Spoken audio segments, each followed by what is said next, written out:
Assalamualaikum warahmatullahi wabarakatuh.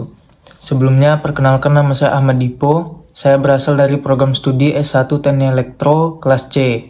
Di sini saya akan menjelaskan bagaimana caranya menginstal OS dan juga mengenai percabangan if-else pada pemrograman bahasa C. Jadi pada langkah pertama itu, pilih Try or Install Zorin OS pada menu instalasi. Kemudian tunggu beberapa saat, setelah itu pilih Install Zorin OS. Kemudian pada pemilihan bahasa, pilih English lalu Continue. Selanjutnya, pada pemilihan keyboard layout, pilih English US. Kemudian pada bagian Update and Other Software, pilih Install Third Party Software for Graphic and Wi-Fi Hardware and Additional Media Format. Kemudian, pilih Erase This and Install Zorin OS untuk memulai instalasi. Atau kalian bisa pilih Something Else untuk mengatur ukuran partisi secara manual. Kemudian kita akan diarahkan untuk memilih zona waktu. Karena kita berada di Indonesia, pilih zona waktu Jakarta. Kemudian isi informasi kalian berupa nama komputer, username, dan password. Lalu setelah diisi, pilih Continue. Kemudian kita tinggal menunggu proses instalasi Zorin OS sampai selesai. Muncul pemberitahuan Installation Complete, pilih Restart Now. Setelah itu, cabut USB flash disk yang digunakan untuk instalasi. Setelah itu, tekan Enter pada keyboard. Kemudian isi username dan password yang sudah kita siapkan sebelumnya untuk masuk ke dalam sistem operasi Zorin OS. Setelah username dan password dimasukkan, maka proses instalasi selesai dan sistem operasi bisa dijalankan.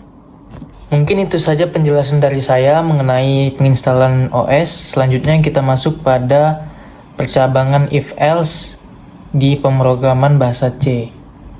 Jadi di sini saya sudah membuat satu program yang menggunakan percabangan if-else.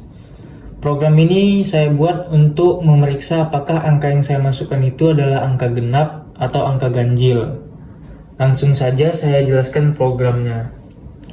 Yang pertama yaitu include stdio.h. Include stdio.h ini adalah pustaka standar input atau output yang memungkinkan kita untuk menggunakan fungsi printf ini dan juga fungsi scanf. Kemudian int main.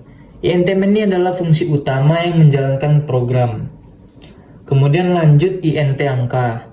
Jadi variabel angka bertipe int ini dia digunakan untuk menyimpan nilai yang dimasukkan oleh pengguna. Kemudian printf masukkan sebuah angka.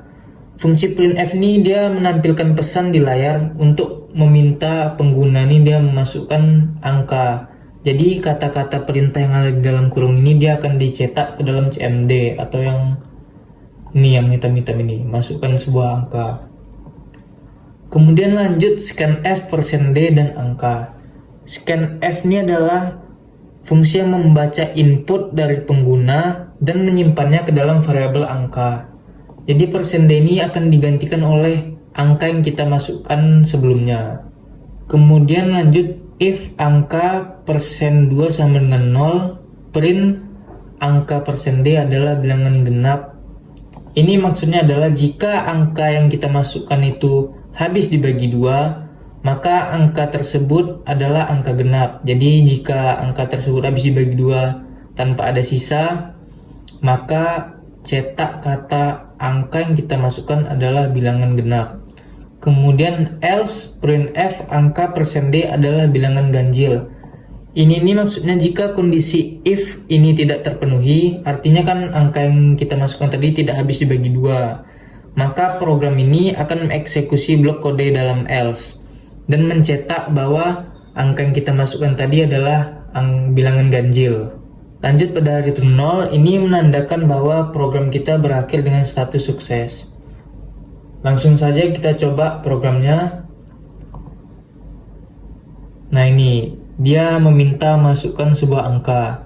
Misalnya kita masukkan angka 2. Maka secara otomatis dia menyatakan angka 2 adalah bilangan genap. Coba lagi kita masukkan angka 3.